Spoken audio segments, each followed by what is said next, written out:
nosotros vamos a hablar hoy de la hiperplasia benigna de próstata, que es una enfermedad que aparece muy frecuentemente en los pacientes. Luego, cuando hablemos con la etiopatiogenia, ya veréis que es una patología de personas grandes. ¿Y qué es de personas grandes?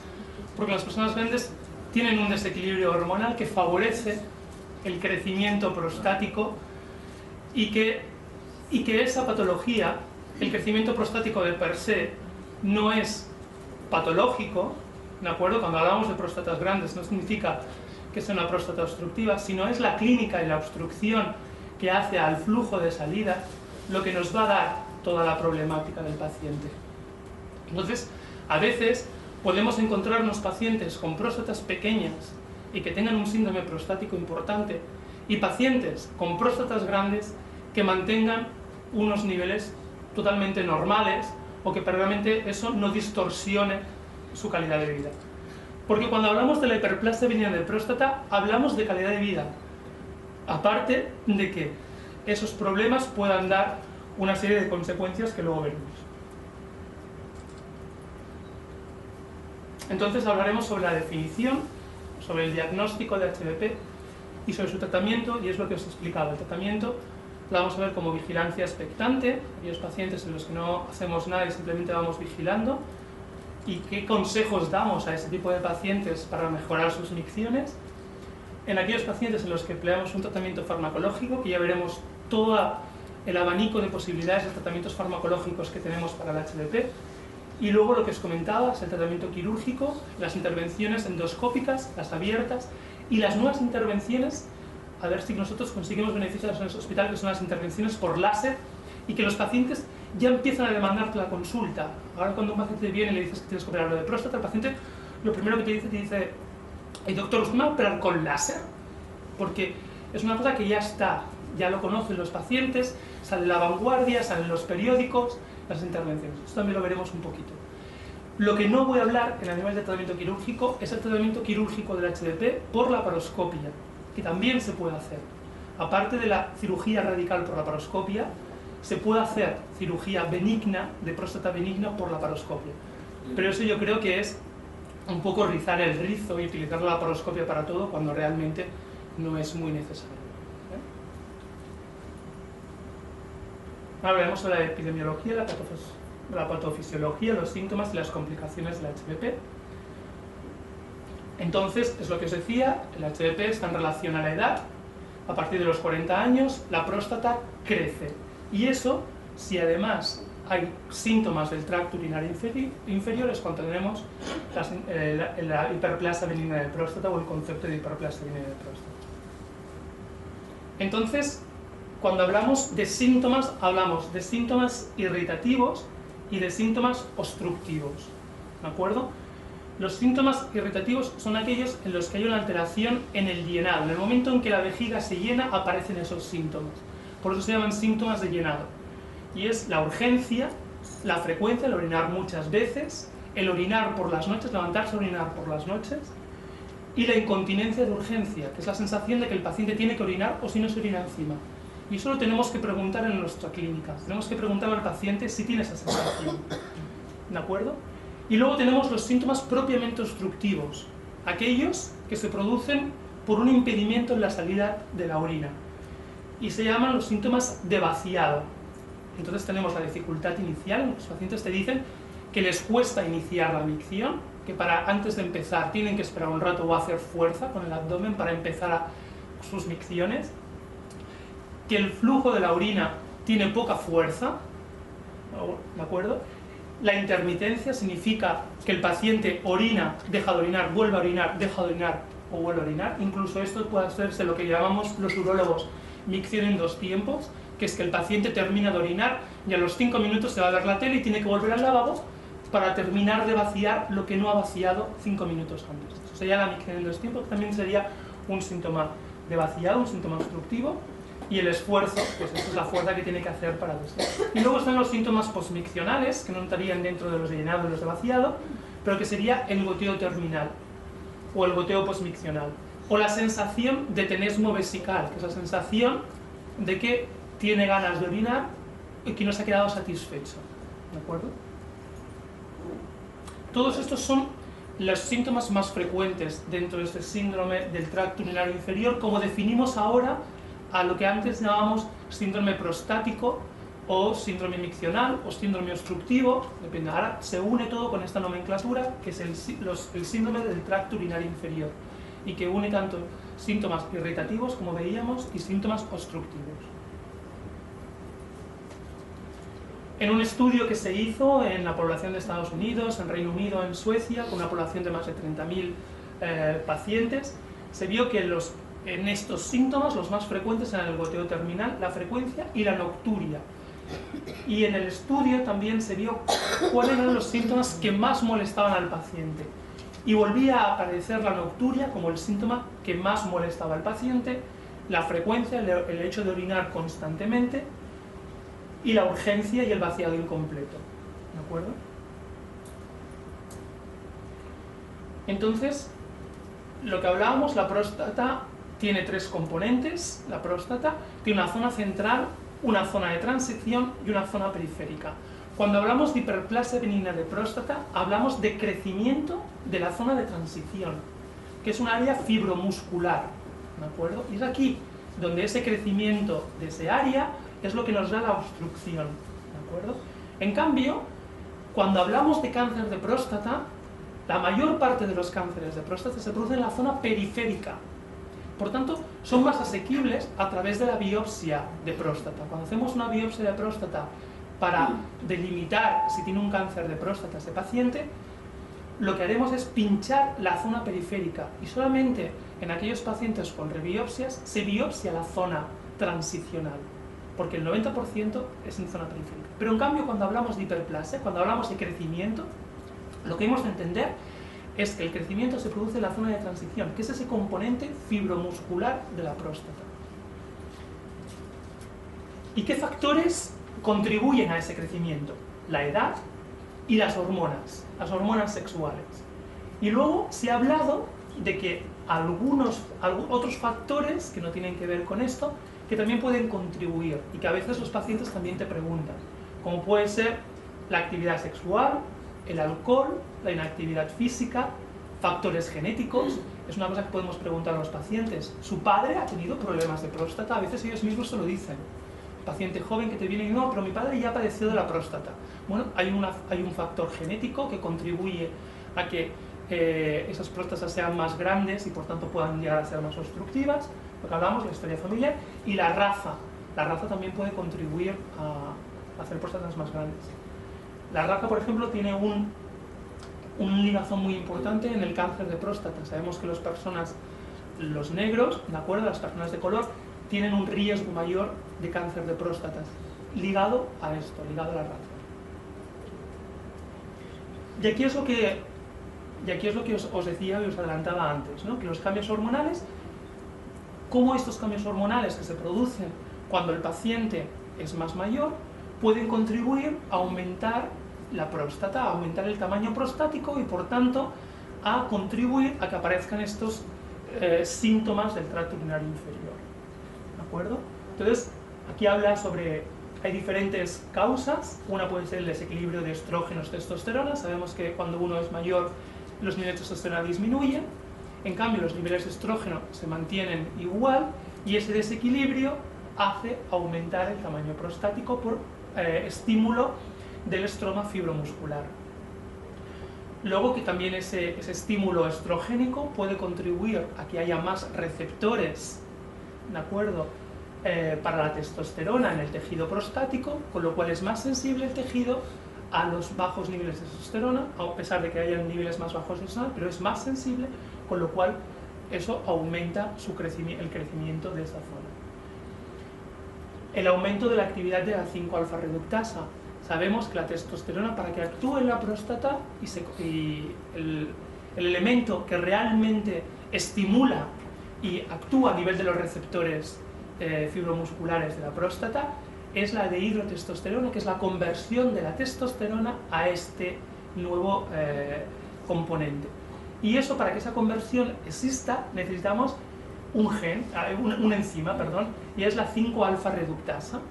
Entonces, con la edad esa actividad de la 5-alfa-reductasa aumenta, por tanto se genera más hidrotestosterona y por tanto hay un mayor estímulo. Ya veremos que algunos tratamientos farmacológicos van justamente a inhibir esta enzima.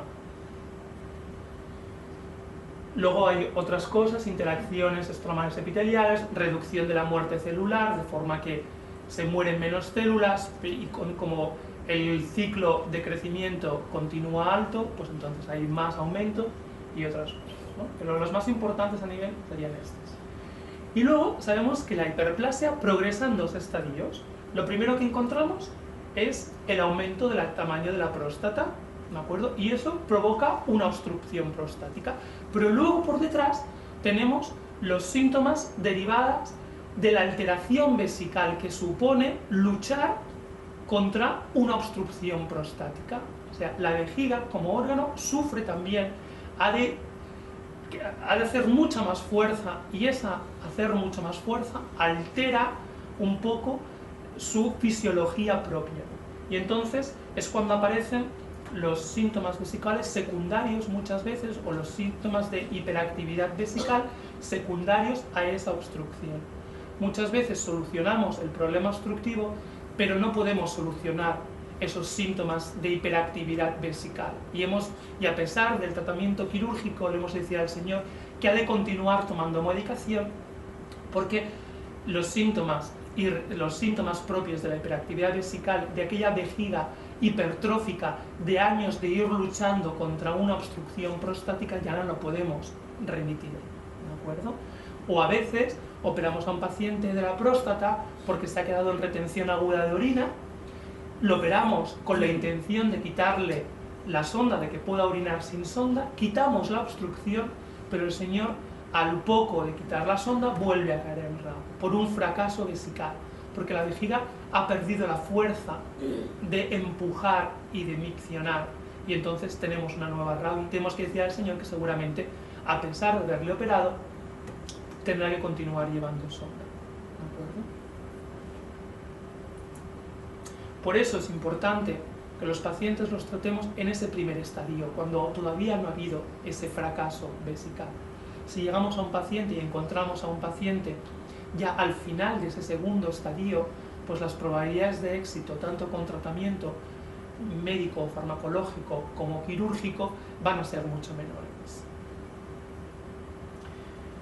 Y impactan estos síntomas al paciente en su calidad de vida, y sabemos que sí, que realmente los síntomas prostáticos empeoran muchísimo la calidad de vida de los pacientes. Es por eso que nos consultan a nosotros, a los urólogos. ¿Cómo? Pues reduciendo el sueño, interfiriendo en su vida diaria, disminuyendo la función sexual. Se ha visto, y en los últimos estudios dicen que hay una relación, que a veces la disfunción eréctil, que hay una mayor disfunción eréctil en pacientes con síntomas prostáticos, sino con HDP, con lo cual no solamente está alterando su vida diaria, sino también su vida a nivel de su esfera sexual, ¿no? Su calidad de su esfera sexual. Y luego, es lo que hablábamos, no solamente hay una alteración de la calidad de vida, sino que además esta próstata agrandada, estos síntomas al final pueden hacer que haya una serie de alteraciones importantes a nivel médico. Una retención aguda de orina que obliga al Señor a ir con sonda, infecciones del tracto urinario, dilatación del tracto urinario superior con insuficiencia renal, ¿de acuerdo? Cálculos vesicales, hematuria, retención urinaria crónica, ¿de acuerdo? Toda una serie de problemas que pueden alterar el funcionalismo general del Señor. Nos llegó un paciente una vez con una vejiga retencionista, ¿no? Un paciente con un grave problema prostático. El Señor, su vejiga se había ido agrandando, tenía residuos posmiccionales muy altos, de casi 300, con todo un sistema urinario superior dilatado y con una insuficiencia renal, y era un paciente joven, ¿de acuerdo? O sea que eso puede alterar tu función renal y causarte una insuficiencia renal importante, simplemente porque no vacías bien la vejiga, porque en la vejiga si queda residuo y ese residuo aumentando hay una hiperpresión, porque esa hiperpresión vesical va a dilatar los uréteres, y porque esa dilatación ureteral va a empeorar la función renal. Aparte de que aquí no aparecen, bueno, sí que aparecen los cálculos vesicales, se pueden generar piedras en la vejiga, piedras que se generan dentro de la vejiga. No es que baje la piedra como a veces creemos entender, ¿no? Cuando a alguien le dicen, tengo piedras en la vejiga, eso es que ha caído una piedra allá arriba. No, no, no. En los pacientes que tienen un remanente, que no vacían bien esa vejiga que no se vacía, al final se acaba depositando ese soluto y formando litiasis vesicales, ¿de acuerdo? Y esas piedras no vienen de arriba, esas piedras se han formado en la propia vejiga porque esa orina no se vacía correctamente y queda como un pozo. Bueno, y en el diagnóstico de la HBP, ¿qué es lo que tenemos que hacer? ¿Qué es lo que tenemos que pedir? Bueno, lo más importante es la anamnesis, preguntarle por todos esos síntomas que hemos visto, irritativos, obstructivos, de llenado, ¿de acuerdo?, al paciente. Luego le podemos hacer un cuestionario, que es el cuestionario IPSS, que ahora veremos y determinaremos. La exploración con el tacto rectal para evidenciar qué tipo de próstata tenemos, si es pequeña, mediana, grande, si esa próstata puede tener signos de una deca de próstata. El PSA para descartar el cáncer de próstata, que a veces el cáncer de próstata evolucionado puede dar síntomas obstructivos, porque esa uretra con el cáncer pues queda totalmente ocluida, ¿de acuerdo? Un seguimiento para ver si hay infecciones y tal, medición de la creatinina, por lo que hablábamos antes, la flujometría, todos esos son estudios que nosotros podemos hacer y que se aconsejan por la Asociación Urología de la Española, ¿de acuerdo?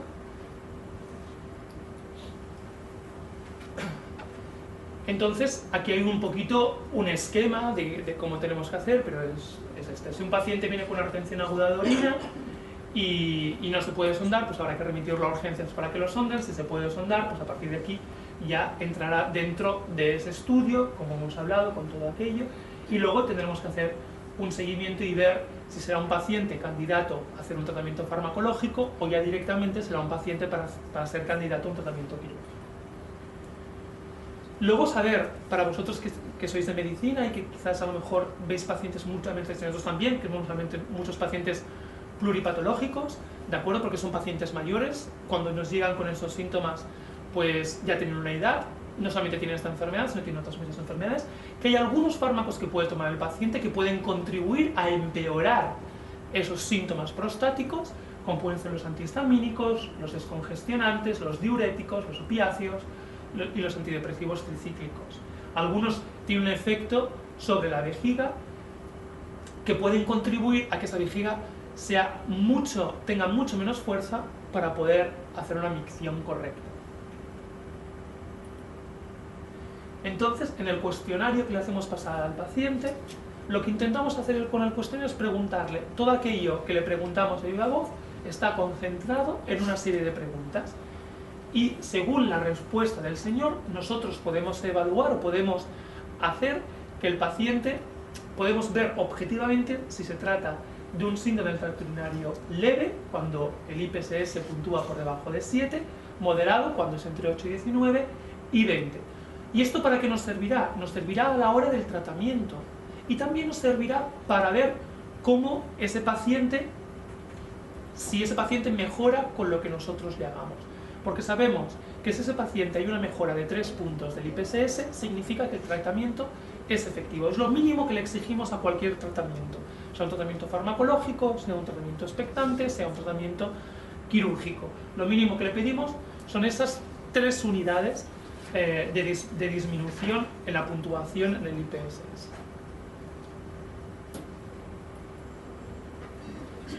Entonces, en la exploración urológica, el tacto rectal es la operación príncipe. Muchas veces el paciente entra a nuestra consulta y ya directamente se pone para bajar sus pantalones o ya se espera que le digas que le vas a hacer el tacto rectal. Por tanto, bueno, esto de mirarte la mano para ver si tienes el dedo muy grande a ver cuánto daño vas a hacer, esto no lo suelen hacer, pero sí que cuando hay una chica y tiene los dedos más pequeñitos, respiran un poco más aliviados. Lo que queremos ver cuando en el tacto rectal es justamente eso, que sea una próstata indolora, o sea, que no haya un componente inflamatorio o infeccioso en la próstata que nos daría una próstata dolorosa. Ver el tamaño, actualmente en un HBP tenemos un tamaño grande, protuyente. Cuando digo protuyente es que realmente hay una bola que tú tocas en semicírculo, ¿de acuerdo?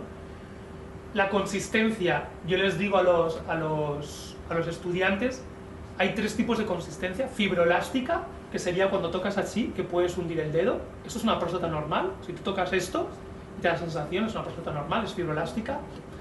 Cuando es adenomatosa, es como cuando tocas, cuando haces el puño, y bueno, los que tenemos músculo, y tocas y realmente hundes, pero te cuesta hundir. Y pétrea, cuando tocas una masa, ¿de acuerdo? Una mesa, por ejemplo, o algo duro. Entonces, la consistencia de la próstata es una próstata adenomatosa. Bien delimitada, móvil y sin lesiones duras, pétreas en esa próstata, y con unos reflejos bulbocavernosos y anales conservados. El PSA que pedimos es simplemente para hacer un screening de cáncer de próstata. 2 cosas con el PSA. En la otra charla dijimos más cosas del PSA. Otro día, si queréis, hacemos una cosa específica del cáncer de próstata y del PSA. Aquí no me quiero alargar. Simplemente 2 cositas importantes del PSA. Próstatas más grandes, en principio, PSAs más elevados. Tenerlo en cuenta. ¿De acuerdo? Y que también a mayor edad, mayor PSA. O sea, que esos niveles de 4 que habitualmente se ponen, eso va a cambiar todo, y cambia. Para los urólogos ya no hacemos estos baremos de a partir de 4 es patológico y por debajo de 4 es anormal. Esto los urólogos ya hace tiempo que lo suprimimos. Un paciente con un PSA de 2,5, pero que tenga 52 años, es un PSA que yo tendré que estudiar. En cambio, un paciente de 80 años con una próstata grande y un PSA de 6 o de 7, a lo mejor ni lo estudio, ¿de acuerdo? Porque lo considero dentro de lo normal. Tened eso en cuenta. El PSA es para estudiar en pacientes jóvenes y hay que verlo en relación con la edad. Pacientes mayores o pacientes de larga evolución con hiperplasia benigna de próstata, pues veremos si lo estudiamos. No siempre es patológico, ¿de acuerdo? Imprescindible, un PSA solo no tiene mucho sentido. PSA y tacto rectal, las 2 cosas van unidos para hacer un buen diagnóstico y un buen screening del cáncer de próstata. La analítica, el cultivo, todo lo demás, ¿de acuerdo? Hay otras pruebas, ya lo pongo, que las pruebas concomitantes son útiles para el estudio de la morfología de la próstata, para saber el tamaño prostático, porque muchas veces saber el tamaño nos va a delimitar qué tipo de cirugía vamos a utilizar o qué tipo de tratamiento vamos a utilizar. Y luego, lo que os decía, si vamos a meter a un paciente a intervenir, cuidemos antes de evaluar qué funcionamiento vesical tiene, porque si no nos podemos encontrar con lo que os he dicho, que lo operamos, le queremos quitar la sonda y luego no se la podemos quitar, o le operamos y luego le hemos de decir al señor que no puede quitar toda la medicación, que hay parte de la medicación que la que tendrá que continuar, ¿de acuerdo? Entonces, a la hora de plantear, hay que hacer un buen estudio, y el estudio se hace con una flujometría, pero el mejor estudio es una urodinamia, ¿de acuerdo? Lo que estudia el funcionalismo vesical es la urodinamia, ¿de acuerdo? Y cosas fáciles que podemos hacer, una flujometría, como lo dice aquí, con el estudio del residuo posmiccional. Si es un señor que tiene residuos altos, cuidado, ¿de acuerdo? Es un paciente que orina, una flujometría normal es por encima de 15. Si el paciente orina por debajo de 10, cuidado, es un flujo urinario muy comprometido. Si además tiene residuo, ¿de acuerdo? El residuo lo evaluamos como por encima del 20% del volumen previo premiccional que tiene el señor.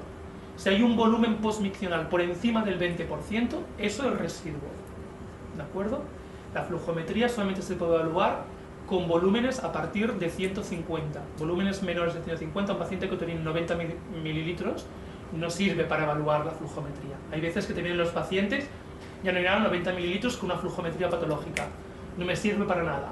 Si queréis una buena flujometría, que el señor orine 150 como mínimo, ¿de acuerdo? Y que luego el que lo evalúe el residuo posmiccional, es importante. Y luego ya te digo, los estudios urodinámicos de presión-flujo son los únicos estudios que nos van a evaluar la función vesical. Y si yo voy a operar a un paciente y que es un paciente comprometido, antes le tengo que hacer una urodinamia. Tengo que evaluar esa función, porque si no me puedo encontrar que la intervención no le ha servido para nada, para lo que el paciente quería, que era quitarse la sonda o quitarse medicación o mejorar sus síntomas. ¿De acuerdo? Luego, por supuesto, la uretrocistoscopia, ver por dentro cómo está la próstata, si es un cuello, si es una próstata, nos puede ayudar, o bien la ecografía para valorar el tamaño prostático nos puede ayudar. La ecografía, una cosita muy rápida. La ecografía abdominal nos evalúa el tamaño prostático. pero con un error importante, ¿de acuerdo? Hay uno de los diámetros que tiene un error a nivel de la ecografía abdominal. La mejor ecografía para evaluar el tamaño prostático y ser más fidedigno en ese tamaño es la ecografía transrectal, ¿de acuerdo? Eso también lo sabéis. Si tenéis dudas, hay un paciente limítrofe y tenéis dudas de cuál puede ser el tamaño, y por tacto rectal tenéis dudas, pedirle una ecografía transrectal para evaluar ese tamaño, ¿de acuerdo? Tratamientos de la HBP, ¿de acuerdo? Tratamientos farmacológicos, como puede ser el Silodix, que es el último tratamiento que hay para la HBP, tratamientos quirúrgicos de RTU o tratamientos quirúrgicos de cirugía abiertas. ¿De acuerdo? Objetivos: mejorar el flujo urinario, disminuir la intensidad de esos síntomas, retrasar o prevenir la progresión de la enfermedad, lo que se hablaba, la insuficiencia renal, los cálculos, las infecciones recurrentes y todo lo que lleva detrás de eso. Estrategias en el manejo de la hiperplasia biliar de próstata.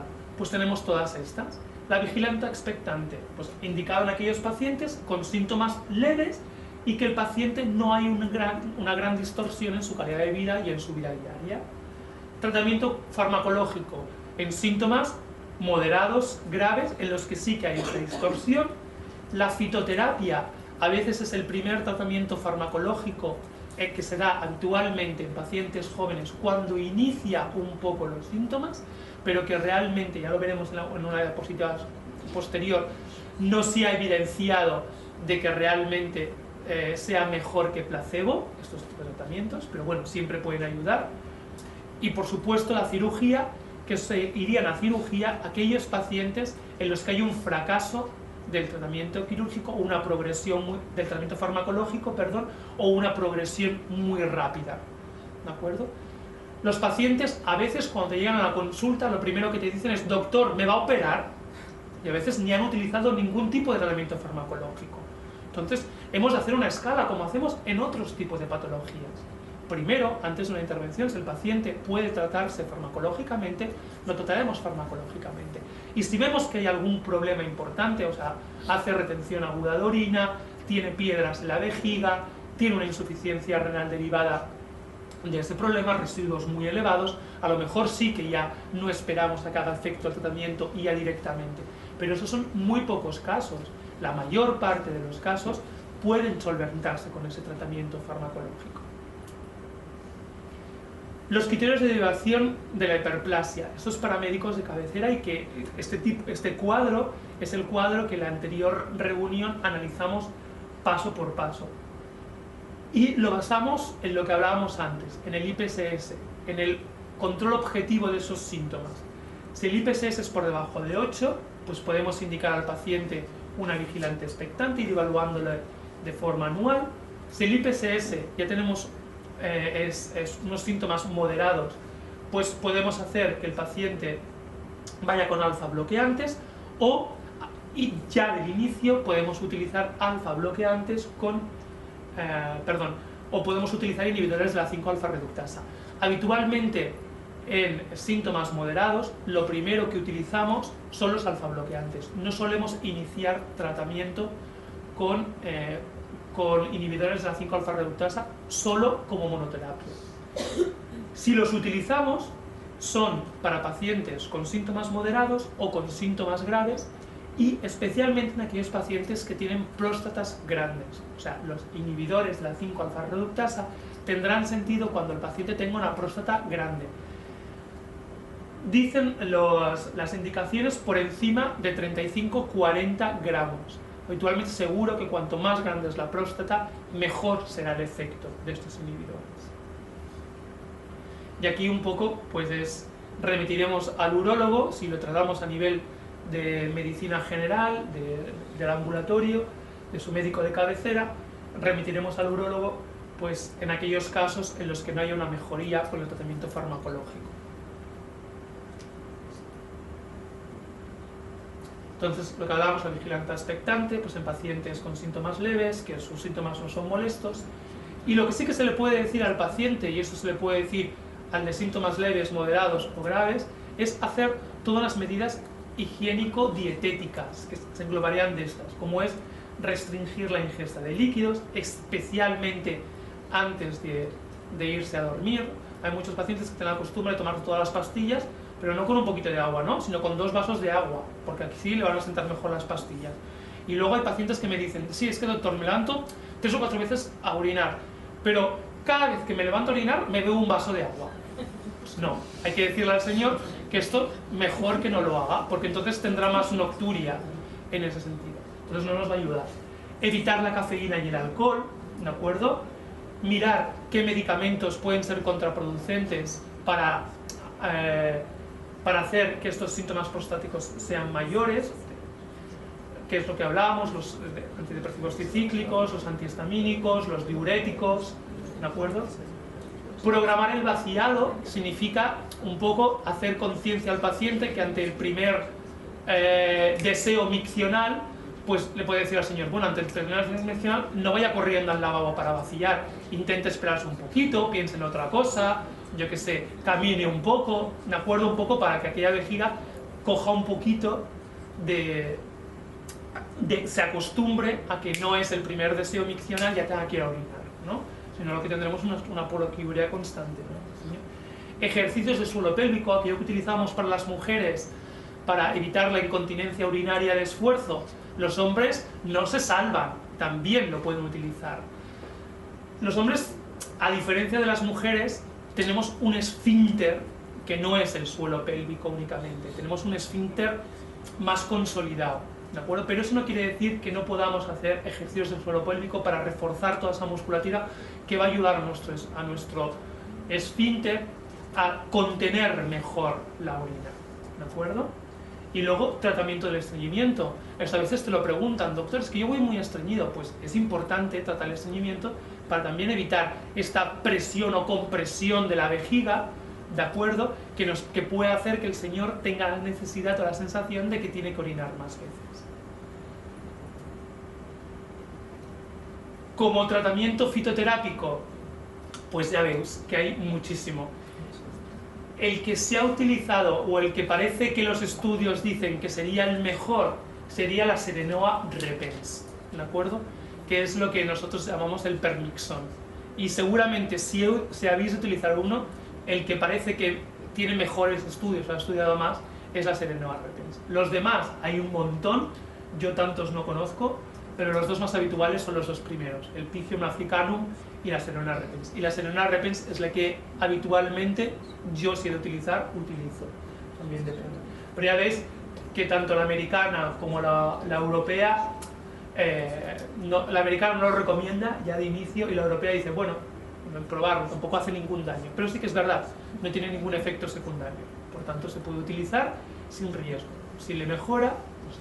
Pero ya os digo que es para pacientes con algún tipo de clínica y habitualmente pacientes jóvenes. Si es un paciente que tiene una clínica clara, no empezar con esto porque es perder el tiempo, ¿eh?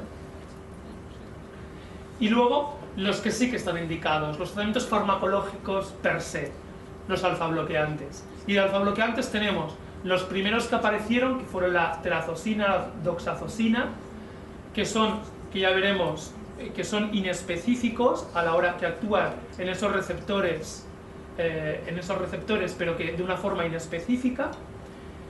Y luego los inhibidores de la 5-alfa reductasa, que lo que hacen es que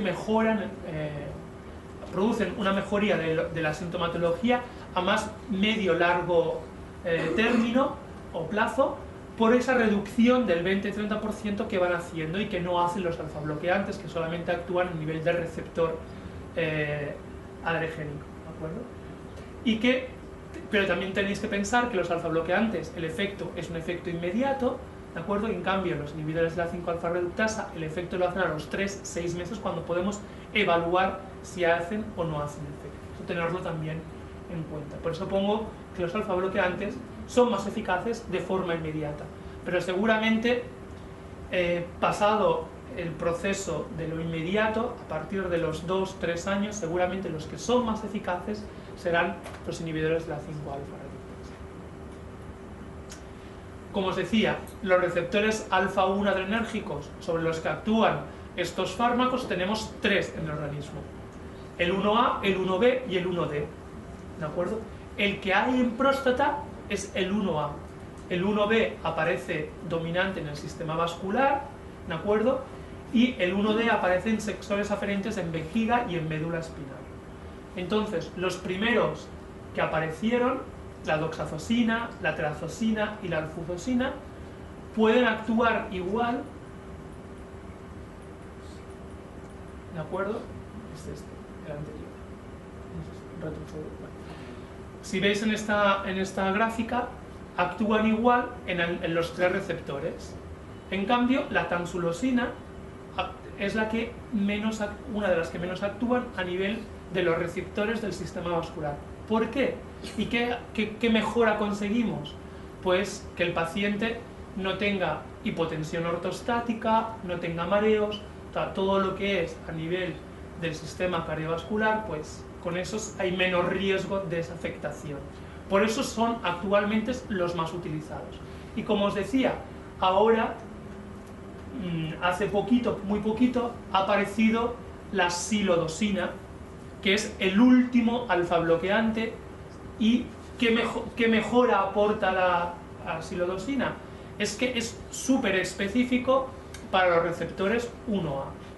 Entonces, es la que menos efectos tienen a nivel general, de mareos, de hipotensión ortostática, etc.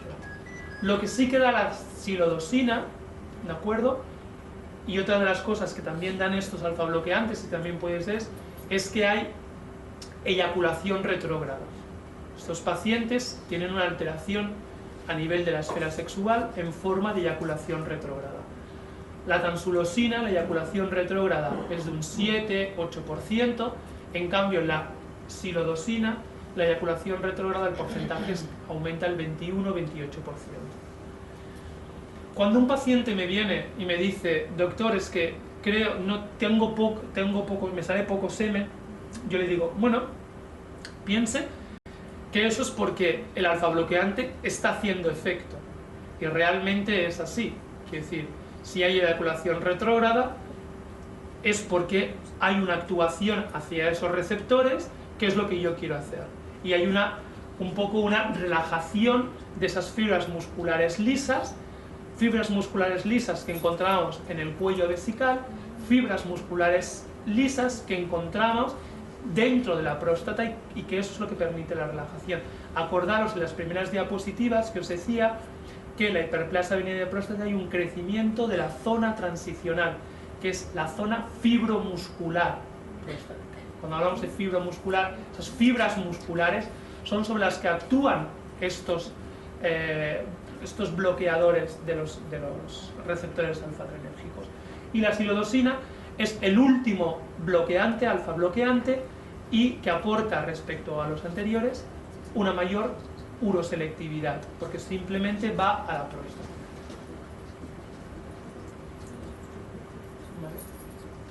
Entonces, la dosis de este último es 8 miligramos, 4 miligramos en insuficiencia renal moderada, y luego se puede utilizar en asociación con antihipertensivos y los fármacos que utilizamos para la disfunción eréctil. ¿Vale? Las guías de la europea del 2010 es lo que hay: el grado de recomendación A para los fármacos alfa bloqueantes en el tratamiento del HPP, y también la combinación con los inhibidores de la 5-alfa reductasa en pacientes con riesgo de progresión, y que ese tratamiento no lo podemos hacer en menos de un año, sino que se debe prolongar más de un año, porque si no el efecto no es sustancial. ¿Cuáles son los criterios de progresión? Pacientes mayores de 62 años, aquí pone 62, mayores, volumen prostáticos grandes, ¿de acuerdo? Q máximas, como os decía, de la flujometría por debajo de 10, volúmenes residuales altos, PSAs altos. Esos son criterios de progresión en los que estarían indicados la utilización de los inhibidores de la 5-alfa reductasa. Si tenemos un paciente con una próstata pequeña, con una Q máxima por encima de 10, con una edad entre 50 y 65 años y un PSA de 0,4, pues seguramente se beneficiará poco de añadir a al alfa bloqueante un inhibidor.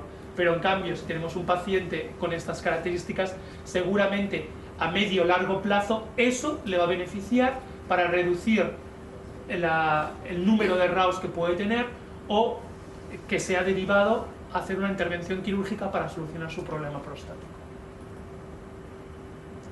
¿Vale? Ventajas de uno y de otro, ¿de acuerdo? Los alfa bloqueantes, las desventajas, el riesgo de hipotensión. La ventaja es que actúan inmediatamente. La ventaja del inhibidor, que reduce el tamaño prostático, pero la desventaja es que actúa muy lentamente. Y luego tienen efectos en la esfera sexual, como inhibe la producción de hidrotestosterona, y sabemos que la hidrotestosterona es el metabolito más activo de la testosterona, pues aquellos pacientes pueden notar disminución de su libido, disfunción eréctil, pero solamente aparece en un 9% de los pacientes que tienen ese tipo de tratamientos, y que muchas veces eso puede ser es de las principales causas de que esos pacientes dejen ese tipo de tratamiento muchas veces. Cuando son pacientes mayores, pues ya no. Y yo quería hacer una diapositiva muy rápida de que a veces de esas combinaciones farmacológicas que podemos hacer en el tratamiento de la HPP y que a veces no pensamos. Una, la combinación con los inhibidores de la fosfodiesterasa. Los inhibidores de la fosfodiesterasa, los alfabloqueantes, pueden relajar el músculo liso vascular y, por tanto, en pacientes con disfunción eréctil, mejorar sus disfunciones eréctiles, ¿de acuerdo? Y los inhibidores de la fosfodiesterasa, por la producción, por el aumento de producción de óxido nítrico y de GMP, pueden mejorar todo el funcionalismo a nivel próstato-vésico-prostático. Entonces, en aquellos pacientes con disfunción eréctil y tal, pues bueno, puede haber esa combinación y esa ayuda entre uno y otro fármaco, que desde lo que sí que es verdad es que a un paciente de disfunción eréctil que no tenga ningún síntoma de obstructivo y tal, no le daremos un alfa bloqueante, pero saber que esa relación, que es una relación que se puede beneficiar y que estaría contraindicada en pacientes con enfermedad coronaria, porque esa combinación disminuye la perfusión a nivel coronario. Entonces, si ya hay una alteración coronaria que disminuye la perfusión, si además damos una combinación de fármacos, pues eso puede aún disminuir más la perfusión y hacer que el paciente tenga un infarto. ¿De acuerdo? Los alfabloqueantes, lo que hablábamos antes, pueden ir en relación, en combinación con los inhibidores de los inhibidores de la 5-alfa reductasa en aquellos pacientes con aquellos criterios de riesgo de progresión, y que realmente la asociación disminuye el riesgo de RAO, de insuficiencia renal, de progresión clínica y el número de intervenciones, pero incrementa los efectos secundarios, ¿de acuerdo? Aunque se ha visto que la tasa en monoterapia es igual al número de abandonos. Y luego, una cosa que también comentaba en la otra reunión y que a veces es interesante, es que, ¿os acordáis de una de las primeras diapositivas que os decía que ya en un segundo estadio hay una afectación del funcionalismo vesical y puede haber una hiperreflexia vesical? Pues a veces va bien en aquellos pacientes que utilizamos un alfa bloqueante y verdaderamente tienen muchos síntomas de tipo irritativo, de tipo de llenado, ¿de acuerdo? Pues pueden mejorar añadiendo un antimuscarínico, un anticolinérgico, ¿de acuerdo? Antes, al principio, antes de que se diera, decíamos, uy, anticolinérgicos no, porque paciente obstruido con anticolinérgicos, y además lo que hacemos es reducir la fuerza de esa vejiga, se nos va a quedar en retención, ¿de acuerdo? Lo que se ha visto es que no hay un mayor riesgo de retención aguda de orina si se utilizan de forma combinada, no hay un mayor riesgo de retención aguda de orina, ¿de acuerdo? Lo que puede haber es un aumento de los residuos, pero que no llegan a niveles patológicos, con lo cual hay una cierta seguridad. Eso sí, y esto para los que hacéis guardias en urgencias, si un paciente te viene con una retención aguda de orina y está tomando un antimuscarínico, lo primero que tenéis que hacer es quitar el antimuscarínico. No lo dejéis con ese antimuscarínico, ¿de acuerdo? Porque su recuperación será mejor si no tiene ese bloqueo colinérgico, ¿de acuerdo? Porque la vejiga se va a recuperar un poco más. Ya es una vejiga agotada, si además tenemos el anticolinérgico, pues aún va a hacer que despierte más. Procedimientos, digamos, para los tratamientos quirúrgicos. Son 3 diapositivas más y hemos terminado la charla. Pues si estáis muy cansados, pero ya veis que ha sido como muy rápido. Esos tratamientos que ponen aquí mínimamente invasivos, ni idea, no los he utilizado nunca, pero aparecen en la literatura, ¿de acuerdo? No sé si van bien, si no van bien. En todo caso, este tipo de procedimientos serían para aquellos pacientes muy mayores con un gran riesgo quirúrgico, que farmacológicamente no van bien, que tienen una alteración importante de su calidad de vida y que, mira, por hacerle algo, les hacemos algo que realmente no sea tan invasivo como hacer una cirugía prostática donde hay un riesgo importante de morbilidades, ¿de acuerdo? Entonces, se utilizan estos, la ablación con aguja transuretral, la termoterapia, stents. Esto ya se ha visto que los stents, la colocación de stents luego pueden migrar y ser peor el stent que la propia sintomatología del paciente. Y a veces hay otra cosa que he leído en otro libro, que es instilaciones alcohólicas de etílico. Bueno, se emplean para otras cosas también, pero también para la próstata se pueden utilizar. Bueno, entonces aquí para intentar reducir el tamaño prostático.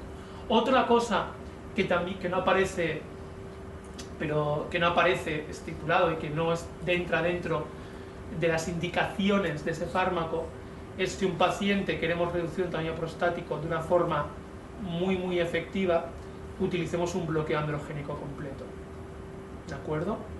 Fármacos para bloquear la testosterona. Claro, bloquear la testosterona con todos los efectos secundarios que puede tener un bloqueo androgénico en un paciente ya de por sí mayor, como alteraciones cardiovasculares, osteoporosis, etcétera, etcétera, para reducir el tamaño prostático y que tenga mejor calidad de vida, pues bueno, es ese equilibrio que muchas veces los médicos tenemos que hacer. No tiene indicación, pero no sé si antes de ir a una intervención como esas que dicen, pues utilizar ese tipo de cosas. De lo que sí que os voy a hablar y de lo que sí que hacemos aquí y hacemos en este hospital y hacemos los urólogos es de ese tipo de cosas. Perdón. Y esas son las intervenciones que tenemos a nuestra disposición. La RTU, que es la resección transuretral de la próstata, la incisión transuretral de la próstata, que es simplemente hacer unos cortes, que eso se hacen en próstatas pequeñas y es cuando hay una afectación del cuello. Esto no vamos a hablar aquí porque no sería para un HDP, sería para aquellos pacientes que tienen un crecimiento muy pequeño, pero que en cambio encontramos que tienen un cuello muy estrecho, y entonces para abrir ese cuello lo que hacemos es rasgar simplemente las fibras del cuello y ampliar esa abertura, ¿de acuerdo? Y luego la prostatectomía abierta, que es la adenomectomía, no sería una prostatectomía como tal, como aparece aquí, sino sería una adenomectomía. Lo que quitamos es el adenoma prostático.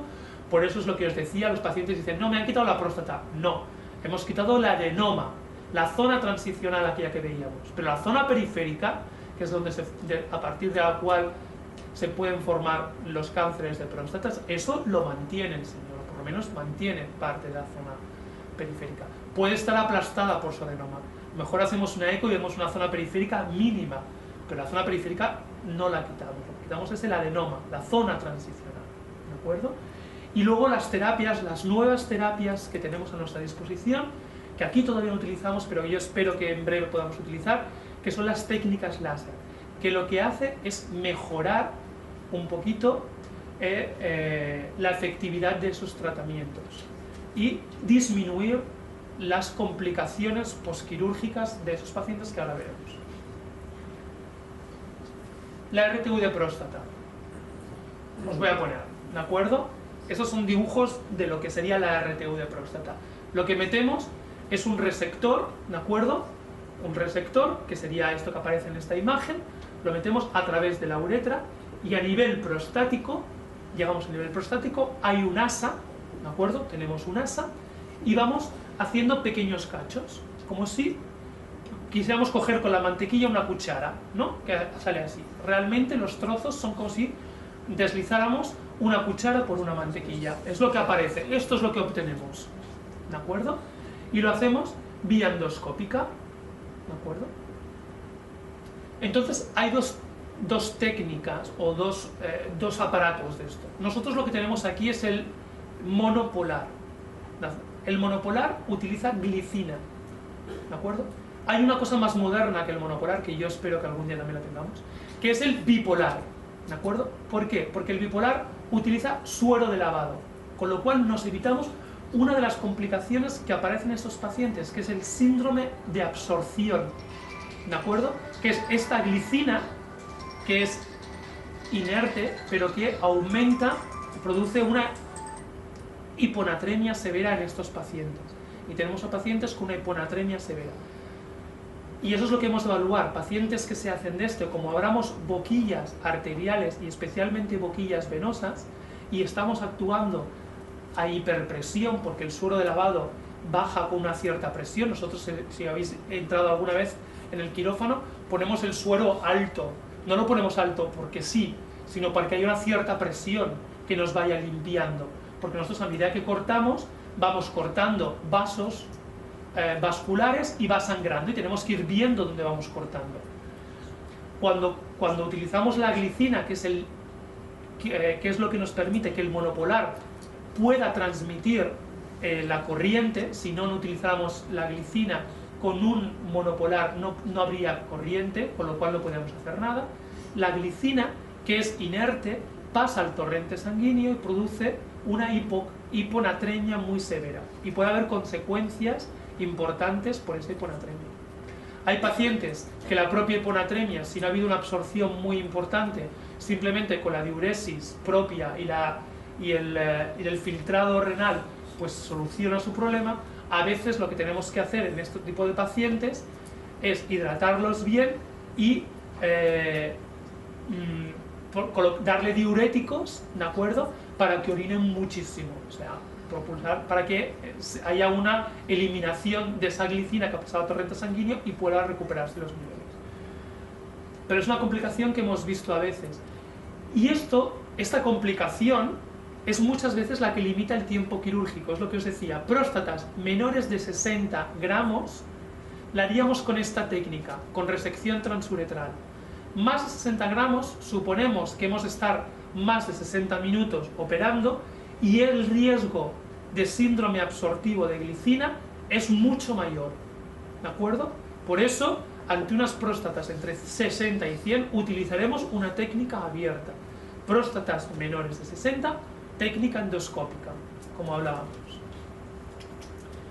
Complicaciones operatorias, la hemorragia, la más importante. Los señores sangran, sonda de 3 días, lavados en la clínica, a veces los habéis visto cuando habéis entrado, ¿de acuerdo?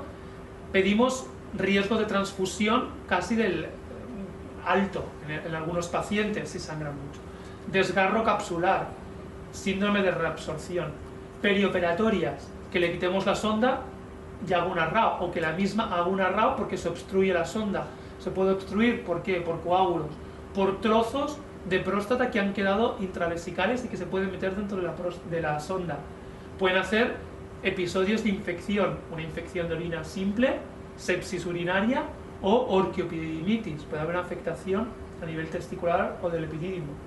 Y complicaciones posoperatorias, esclerosis cervical, estenosis de la uretra. Las estenosis de la uretra, el propio instrumental puede hacer que haya una estenosis, ¿de acuerdo? La colocación de la sonda, infecciones de repetición, toda esa manipulación puede hacer que luego tengamos unas estenosis. Las más frecuentes, las de meato. Muchas veces nos encontramos en el quirófano pacientes que tenemos que volver a operar o operamos por otra cosa, que lo que han hecho es una estenosis de fosita navicular o de meato, ¿de acuerdo? Piensa que tener un aparato duro dentro de la uretra produce una cierta isquemia. También por eso la RTU se limita a un cierto tiempo. Si mantenemos un aparato metido en la uretra mucho tiempo, podemos isquemizar la uretra. La uretra es lo más delicado que tenemos en este organismo, una de las cosas más delicadas, ¿de acuerdo? Y si se isquemiza, luego puede dar procesos de fibrosis y hacer estenosis de uretra. La incontinencia urinaria, que puede ser por el propio proceso irritativo, que entonces intentaremos dar antiinflamatorios o antimuscarínicos en los primeros meses post intervención quirúrgica, pero a veces podemos lesionar el esfínter este que hablábamos, ¿de acuerdo? Y la lesión del esfínter dará una incontinencia mantenida. Algunos pacientes, al final, si esa incontinencia es muy muy importante, tendrán que ponerse esfínteres artificiales para contener su incontinencia, ¿de acuerdo? El procedimiento abierto, 3 tipos de procedimiento: el milling, el transcervical, y perdón, lo he repetido, y el transvesical. Esto sería un error, luego lo corregiré. Milling, transcervical, transvesical. Simplemente es donde hacemos el corte para quitar el adenoma. El milling lo hacemos en la cápsula prostática. Transcervical lo hacemos al lado del cuello vesical. Y la transvesical lo hacemos en la mitad de la vejiga. Cada cosa tiene sus pros y sus contras.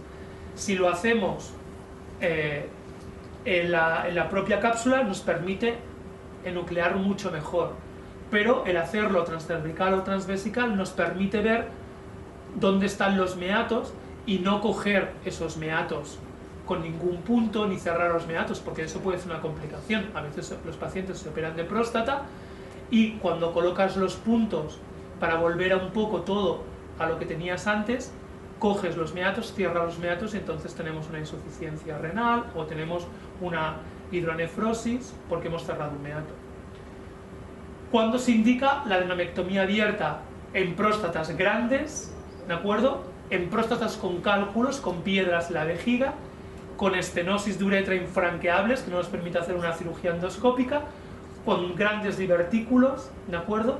Y aquí ya hablamos las complicaciones más inmediatas, y hablamos de mortalidad, menor del 0,3, pero puede existir. El sangrado es muy frecuente, a veces la necesidad de transfusión puede alcanzar hasta el 17%. Infecciones de orina, alteraciones de la área quirúrgica como infección o acumulación de líquido en la área quirúrgica, retención e incontinencia urinaria, y las complicaciones tardías, la esclerosis de cuello, la estenosis de uretra, ¿de acuerdo? Y reintervenciones justamente por eso, por estenosis o por esclerosis, que a veces también vemos que puede alcanzar el 4%. ¿Vale? La adenomectomía transvesical, hacemos un corte por debajo del ombligo, ¿de acuerdo? Un corte de unos 10 centímetros, ¿de acuerdo? Desde debajo del ombligo hasta la pelvis. Abrimos espacio de reccius, que es por encima de la vejiga, y si vamos al milling, abramos directamente la cápsula prostática, pero si no, aquí por ejemplo es una transvesical. Nos vamos a través de la vejiga, metemos el dedo en la uretra y a partir de aquí vamos con el dedo, quitamos el adenoma y lo sacamos a través de allá. Lo que sacamos cuando hacemos este tipo de intervención, habéis visto lo que sacábamos con la RTU, lo que sacamos cuando hacemos una adenomectomía, para que tengáis el concepto, es esto. Esto es un lóbulo prostático, ¿de acuerdo? Es una masa dura, como de carne, ¿de acuerdo? Y muchas veces, es lo que os decía, si el paciente tiene litiasis y tiene, como este paciente, todas estas litiasis vesicales, no iremos por un procedimiento endoscópico. Un procedimiento endoscópico, si tiene una litiasis, aún podemos hacer un procedimiento endoscópico. Pero si tiene toda esta carga de litiasis, hemos de abrir y limpiarlo todo. Y esto es posible, y estas litiasis se han hecho, porque el señor no vaciaba bien la vejiga, porque el depósito de solutos, de esa orina remanente tal, ha ido depositándose poco a poco, día tras día, mes tras mes, año tras año, y ha formado estas piedras, ¿de acuerdo? Y luego lo que os decía, las técnicas de láser. Esta ya es prácticamente la última diapositiva. Tenemos 2 tipos de láser. El láser de Olmio, que es el que nos permite lo mismo que nos permite la adenomectomía, que es la enucleación, y nosotros podemos sacar una pieza enucleada de próstata, ¿de acuerdo? Que comparado con la cirugía abierta lo que hace es reducir mucho el sangrado, el tiempo que tiene que el paciente llevar sonda pues también se reduce, y también se reduce la estancia hospitalaria con iguales resultados funcionales.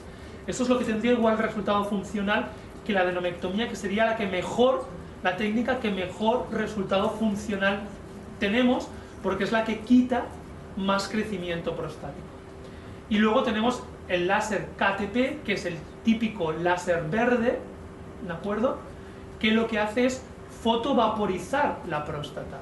Lo que hace es hacer que la próstata queden como grumillos, como si fuera polvo, con lo cual eso no nos permite hacer un diagnóstico anatomopatológico. Esas próstatas no podemos analizar, queda como un polvo, ¿de acuerdo? Consigue disminuir el tiempo quirúrgico, el de catéter, la estancia hospitalaria y el sangrado. Y a corto plazo sí que se ha visto que mejora el IPSS, que es el formulario, el cuestionario que nosotros evaluamos, el flujo de orina y el residuo, son similares a la cirugía abierta, pero que solamente se ha evaluado en estos últimos 3 años. Y tenemos que ver si esa mejoría se mantiene a largo término, como se mantiene con una adenomectomía. La morbilidad en ambos casos, la utilización del DES es baja, una incontinencia de orina menor de 1% y menor de un 3% en estenosis uretrales y esclerosis. Y el índice de transfusiones, que con la adenomectomía, que sería el mejor tratamiento prostático, especialmente en próstatas grandes, era del 17% de riesgo de transfusión, aquí lo reducimos a un 1-2%, ¿de acuerdo? Y el riesgo y el porcentaje de reintervenciones pasa al 1 al 4. Entonces son técnicas que se consideran muy seguras. Lo que veréis las imágenes del láser, solamente he traído unos dibujitos, ¿de acuerdo?